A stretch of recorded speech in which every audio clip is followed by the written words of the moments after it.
Olá, estamos no Gautcast 50. Obrigado por chegar até aqui conosco. Para comemorar essa data especial do nosso 50º Gautcast, temos aqui um parceiro de conteúdo que já faz alguns anos que vem criando conteúdos muito relevantes para você da saúde e segurança do trabalho. Inclusive, o curso de NR12 da atualização Portaria 916, que está disponível na Udemy, no link aqui embaixo. Com vocês, então, ele, professor Jairo Brasil.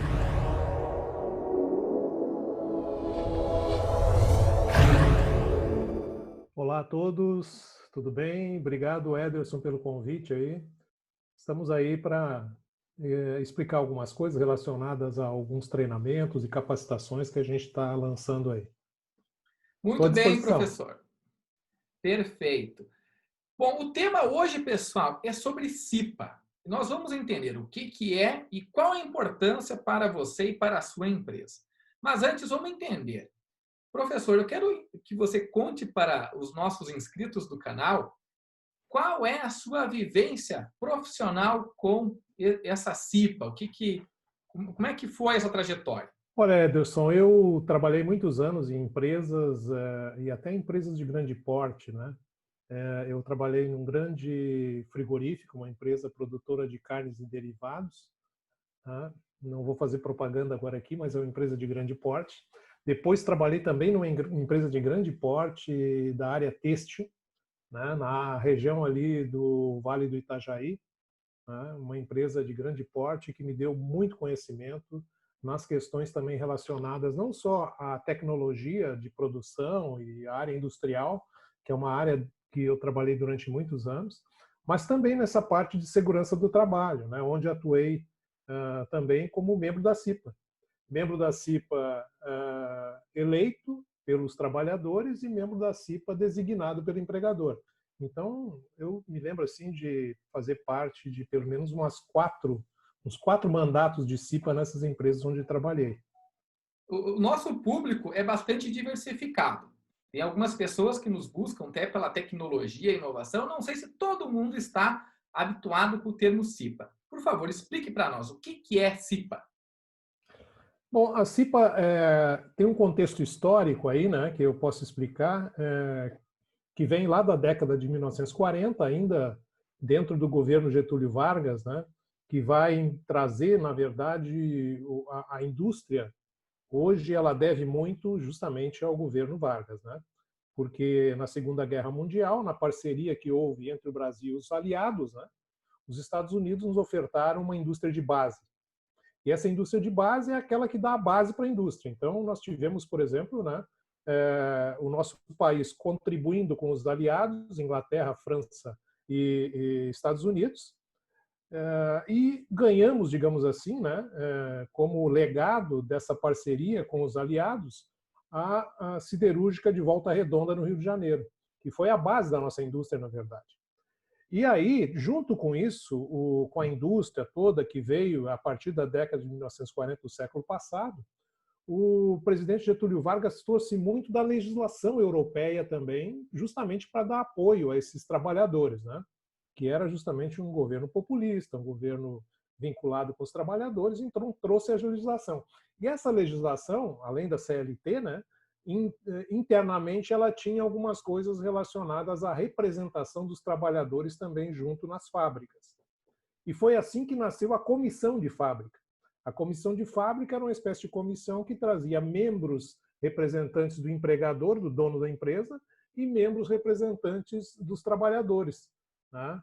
Que a princípio eram mais ou menos indicados, mas depois passou-se então para um processo eleitoral. Mais adiante, bem mais adiante, logicamente, isso vai evoluir. Mas, digamos assim, lá na sua origem, a CIPA era as comissões de fábrica, que depois, mais adiante, com a Portaria 3.214 de 1978, junho de 1978, trouxe as normas regulamentadoras, e dentro delas existia lá na CLT antiga, da década de 40 ainda, né, uma coisa chamada Comissão de Fábrica, que a partir então dessa Portaria 3.214, que lançou as NRs, na sua NR 5, trouxe a Comissão Interna de Prevenção de Acidentes, que é a CIPA. que hoje nós conhecemos como essa comissão que representa empregador e empregados em número paritário, ou seja, se nós temos 3 representantes dos empregados, temos que ter 3 representantes do empregador. Perfeito, professor. Que aula nos deu agora.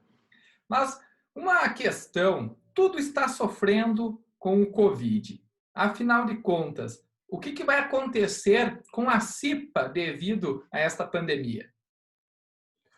Olha, é um momento realmente um momento crucial, é um momento que nós estamos atravessando uma dificuldade muito grande, né, para entendermos, na verdade, toda essa situação. Inclusive a tecnologia médica e tudo mais ainda não entende nem a própria doença, a sua origem, as suas consequências ainda estão sendo estudadas.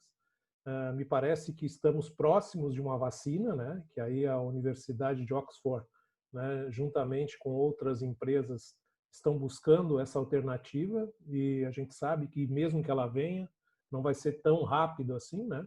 Mas realmente dá para entender que a gente vai ter muita modificação, digamos assim, na nossa forma de conviver, na nossa forma de termos os nossos hábitos, as nossas posturas vão ser praticamente modificadas por várias coisas que a gente tem visto aí, né?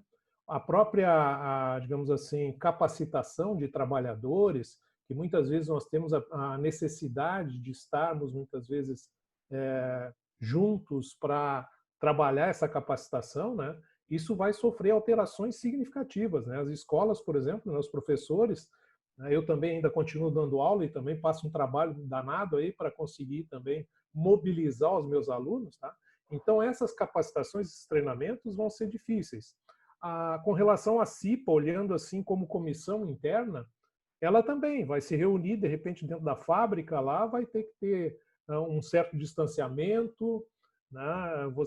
Sei lá, nós vamos ter que ter digamos assim, algumas alternativas dentro da própria fábrica para abordagem dos trabalhadores, para tentar fazer o levantamento das necessidades, para fazer verificações de segurança com checklist e tudo mais próximos ao trabalhador.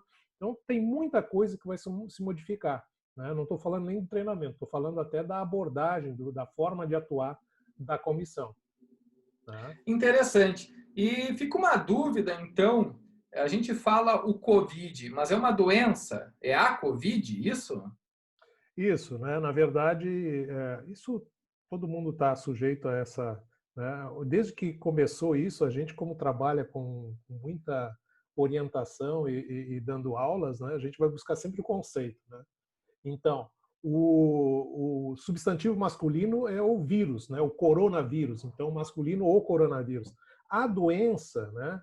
Que é, né, digamos assim, provinda desse vírus, desse coronavírus, é a COVID, né? Que é uma doença que tem a ver justamente com as consequências que esse vírus traz para o nosso organismo, que já se demonstrou aí bastante agressivo em relação ao sistema respiratório, principalmente, né? E depois, inclusive, com infecções no sistema circulatório e tudo mais, né? Então é por isso que ele é muito agressivo e é realmente um vírus que ainda não se consegue entender quais são as melhores providências para a gente conseguir, digamos assim, estar isento dele ou se proteger de forma de se prevenir, né? Digamos assim. Perfeito. Mas então, agora com a Covid e a sua experiência de muitos anos de segurança do trabalho, o que você acha que vai mudar na prática, mas não só na questão de distanciamento, mas em todo o trato da segurança do trabalho? Seja na NR12, na 13, na 10, quais são os demais impactos que quem está nos assistindo já pode ir se preparando, que não será como era? Olha, eu vou te dizer uma coisa que eu seria muito presunçoso, né, digamos assim, em querer dizer o que vai acontecer. Tá? A gente pode fazer previsões, né, como nós tradamos, tá? Mas dizer o que realmente vai acontecer é muito difícil. A gente tem visto assim algumas coisas, lido a respeito de assuntos, comentários, especialistas, né? Nunca deixando de ouvir a voz da ciência, tá? Porque eu acredito muito na ciência. Aliás, a gente tem que acreditar porque realmente, né, isso aí não é uma gripezinha, né, não é só um resfriadinho, a gente tem visto isso, né? Nós estamos batendo o recorde diário de mortes por 24 horas, né? Ontem, por exemplo, se não me engano, tivemos 1.349 mortes em 24 horas, né? Isso que está notificado, né? Fora algumas mortes que muitas vezes a gente nem sabe qual é a origem, ou seja, qual é realmente o motivo, né? Então, eu acho que muita coisa em termos de melhoria até vão ter que ser feitas pelas próprias empresas. Eu tenho visto algumas coisas interessantíssimas assim por parte de parques industriais, né? Estava vendo esses dias, por exemplo, uma reportagem aqui da nossa Marco Polo, né? A chegada dos funcionários na portaria, tudo muito diferente, né? A questão da verificação da temperatura, tá? O pessoal já tem ligado para mim, feito contato, para saber quem que vende aqueles termômetros óticos digitais lá, né? Por laser, né? Para tomar a temperatura da pessoa na entrada da fábrica, na entrada do local de trabalho. E isso vai ser feito diariamente, quer dizer, olha só, uma coisa que nem se imaginava, né? Um monitoramento diário da temperatura corporal, né? Eu acho que isso veio para ficar, pelo menos no primeiro momento. Perfeito. Até que essa doença, de repente, pudesse estar, digamos assim, controlada, digamos, sob controle. Mas esse já é, digamos assim, um tipo de atitude que jamais se imaginava, né? Ter, de Exato. repente, as necessidades desse controle de temperatura corporal. E o senhor falou sobre ser professor, estar dando aula à distância. E a CIPA, ela tem algumas obrigatoriedades, não é mesmo? Mas vai ser possível capacitar profissionais virtualmente? Essa é uma coisa que eu já me debatia, né, há pelo menos alguns anos atrás, sobre a questão de algumas empresas que ofertavam, né, treinamento à distância de várias normas regulamentadoras. E eu sempre dizia o seguinte: olha, pessoal, quando me perguntavam sobre isso, eu dizia: olha, a questão de treinamento à distância de normas regulamentadoras ou assuntos relacionados à saúde e segurança do trabalho, isso precisa, digamos assim, um comprometimento muito grande da empresa que está prestando esse serviço, né? Porque nós temos uma responsabilidade de que essas pessoas que passam por capacitações saiam dali modificadas. Elas não podem entrar num treinamento que, né, passado aquele período, aquelas horas de capacitação, né, saiam dali da mesma forma como entraram. Então a gente tem essa, digamos assim, a preocupação com essa transformação do indivíduo para uma pessoa que tem um conhecimento maior a partir do treinamento passado. Então, o que que a gente via, né? E eu conversava muitas vezes com alguns amigos, alguns conhecidos que eram auditores fiscais do trabalho, e eles me diziam o seguinte: olha, Jairo, professor Jairo, não tem nada assim, né, aprovado pela legislação com relação a treinamento virtual, treinamento à distância, como se chama online, né? Tá? Existe uma possibilidade, sim, de a gente, de repente, trazer isso à tona mais adiante aí, em função de que a parte teórica a gente pode ministrar à distância, mas a prática nunca. Isso é verdade, né? Então, a nossa empresa, por exemplo, nunca se alvorou a entrar, de repente, nesse ramo de educação à distância, de normas regulamentadoras, primeiro porque não havia aprovação nenhuma, né, de nenhum tipo de legislação. E aí, no ano passado, em julho de 2019, e essa portaria 915, então, ela trouxe essa possibilidade do uso da educação à distância e semipresencial, né? Que era uma coisa que a gente já aguardava há algum tempo, né? E no momento que isso apareceu, aí sim, né, nós decidimos aqui na nossa empresa, né, a possibilidade de já começarmos, por exemplo, um curso que a gente já tem há muito tempo no nosso portfólio e com vários clientes aqui na região metropolitana, até no interior do estado, né, que é o curso de CIPA, Comissão Interna de Prevenção de Acidentes, que ele praticamente é totalmente teórico, né, mas que realmente a gente poderia avançar mais nessas habilidades aí como empresa. Interessante. Eu me fale mais sobre este curso de CIPA. O que que ele tem valor legal? Como é que funciona? E quem está assistindo também precisa fazer CIPA ou nem sabe se precisa? Como é que faz para adquirir esse curso? Eu tenho visto, inclusive, né, algumas coisas e pesquisado, tá? Não tenho visto nenhuma coisa, digamos, sólida em termos de ofertas de curso à distância de normas regulamentadoras, tal qual o nosso está preparado. Então, o que que diz ali dentro do anexo 2 da NR1, que traz nessa portaria 915, né?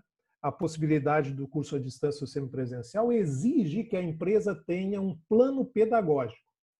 Então, essa é a primeira coisa, né? Se a empresa não tiver isso, ela não está, digamos assim, né, regularizada e ela tem que fornecer esse plano pedagógico para a empresa ou para aquelas pessoas que estão comprando o curso. E nós temos isso preparado, tá? Até porque, né, eu sou mestre em educação, fiz curso, né, de pós-graduação depois da minha formação, né? E então isso me dá a habilidade de criar esse plano pedagógico. E foi isso que a gente fez, né? A gente discutiu aqui internamente, criamos esse plano pedagógico, porque não é só sair dando treinamento com videozinhos aí para NR5, não. Você tem que ter uma estrutura com os vídeos, uma estrutura com todo o material, né, em forma de e-book e PDF, disponível para o aluno salvar e ficar com esse material depois. Você tem que ter um fórum de tira dúvidas, né?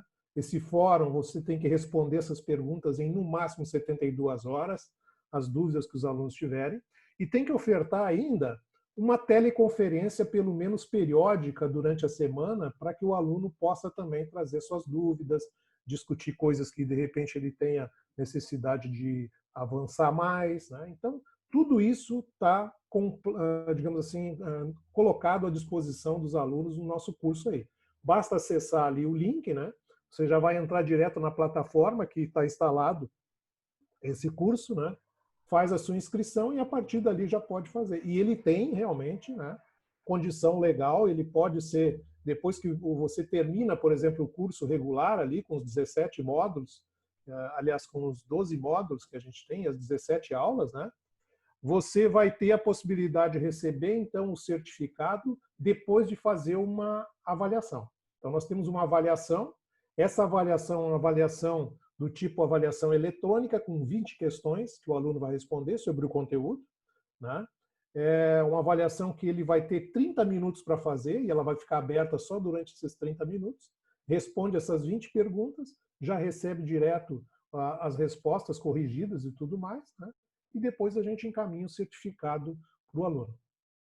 Perfeito. Me passe o link que eu faço questão de divulgar o curso aqui para os nossos inscritos no canal e também quem nos acompanha nas demais redes sociais. Combinado?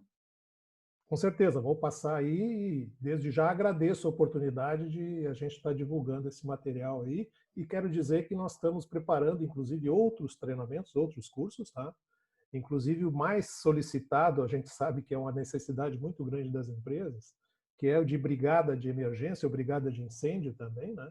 Só que esse é um curso que necessita, por isso o nosso comprometimento nessa área de capacitação, é um curso que eu não posso, né? Nós não podemos fornecer ele totalmente à distância, porque existe uma parte prática. Então nós temos que Exato. combinar isso antes com o nosso cliente. Perfeito. Mas me esclarece rapidamente, professor, qual é a vantagem de uma empresa ter CIPA?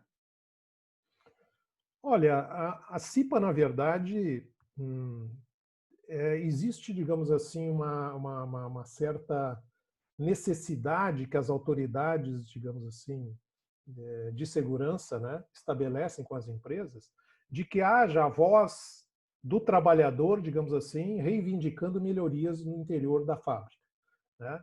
E, para tanto, a CIPA é, digamos assim, essa instituição. Ela é totalmente democrática, porque eu comentei no início, né, existe uma paridade de representação dentro da CIPA, os mesmos números de representantes de um lado e de outro. As decisões são por consenso, ou seja, se chega a um consenso, e quando não se chega, se faz um processo de votação que vai depois constar nas atas de reunião, né? Mas sempre nós temos uma discussão entre a representação dos empregados e a representação do empregador. Então, uma forma, digamos assim, de desde lá de dentro da fábrica existir uma certa negociação, né? E eu acho que o grande mote, digamos assim, a grande vantagem de você participar de uma CIPA é você conhecer isso, né? A opinião divergente, tá? Você conviver, de repente, com outras opiniões e você entender que há pessoas que pensam diferente de você, né? E isso cria uma espécie de consciência cidadã, eu digo, tá? porque, na verdade, nós não somos donos da verdade, né? Existem verdades de todos os princípios. Então, a gente tem que trabalhar nesse sentido para criar, digamos assim, uma opinião formada, tá? Com a participação de todos, ou seja, dentro de uma empresa, né, existe essa possibilidade de você participar de uma comissão dessa. Eu posso dizer para vocês, para ti, que eu aprendi muito, né, quando fui membro de CIPA e discuti assuntos diversos ali dentro dessas reuniões. Tá? É claro, a gente sabe que muitas vezes existe uma obrigatoriedade por parte das empresas de implantar a CIPA. E outras, muitas vezes, essa obrigatoriedade vem, muitas vezes, pelas autoridades, quando vem que a empresa está sendo denunciada por alguns tipos de condições inseguras internamente e tudo mais. Então, na verdade, para realmente haver essa participação do trabalhador, muitas vezes as autoridades têm que exigir que a empresa implante a Comissão Interna de Prevenção de Acidente.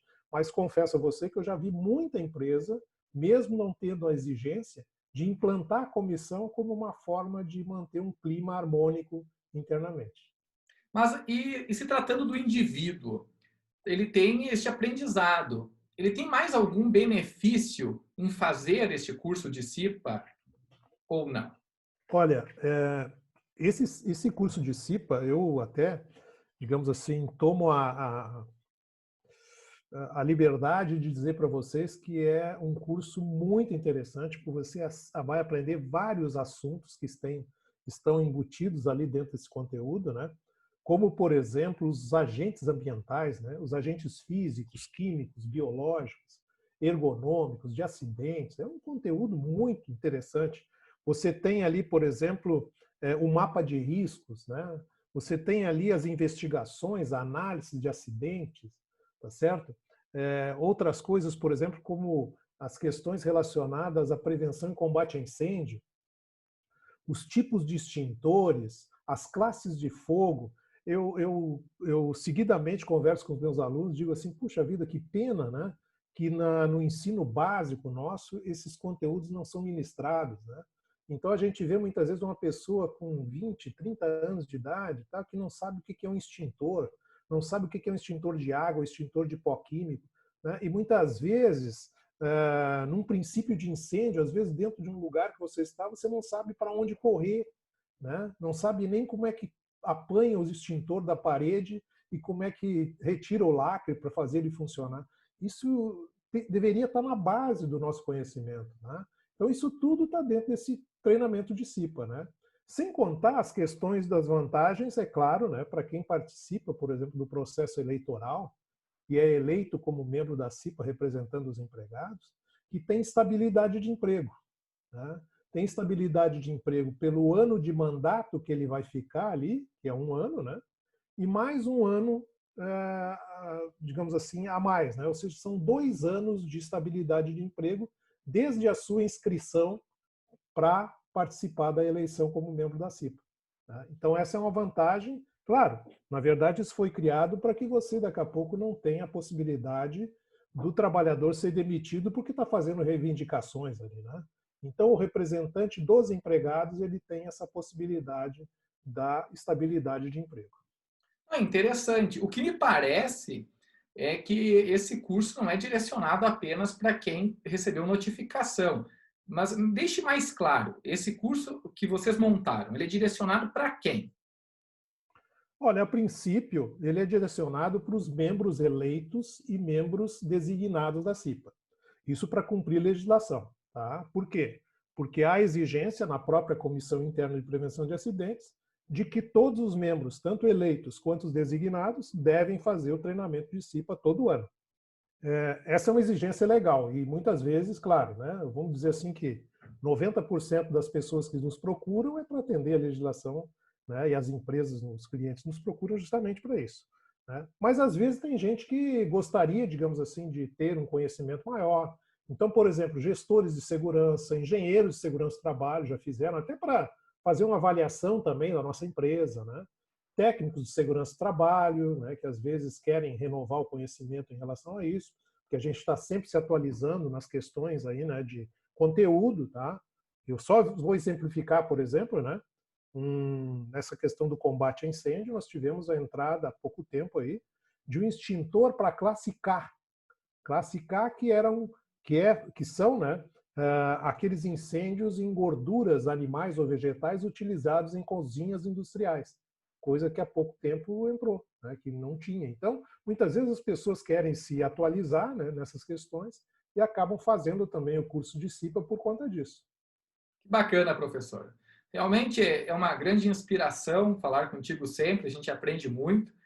Na área de NR12, que nós estamos batalhando aí já, né, há mais de 5 anos, é um mentor para nós e agora também em outras áreas de segurança do trabalho. Afinal de contas, há um propósito em trabalhar com segurança do trabalho, né? A gente está defendendo a vida, a saúde, é muito legal. Por favor, faça suas considerações finais, então. Para quem está aqui, eu já convido que, se não é inscrito no canal, inscreva-se, curte o vídeo e deixe perguntas para o professor Jairo, que com certeza ele irá responder. Bom, muito obrigado, Ederson. Eu quero dizer que é um grande prazer estar aqui conversando com os teus clientes, com os teus ouvintes, com as pessoas que estão aí, né, toda semana no canal, né? Quero agradecer essa oportunidade e dizer que, pelo menos, se não forem fazer o curso de CIPA, né, que dê uma visitadinha lá para dar uma olhada na estrutura, como é que é e tudo mais, né? E que realmente a gente possa estar contribuindo aí para melhorar a saúde e segurança de todos, né? E que esse é o nosso papel realmente, né? Estamos aí nessa jornada aí há mais de 20 anos, né? E eu gostaria de continuar contribuindo com todos vocês. Muito obrigado. Obrigado, pessoal. Até a semana que vem. Obrigado, professor. Tchau. Um abraço.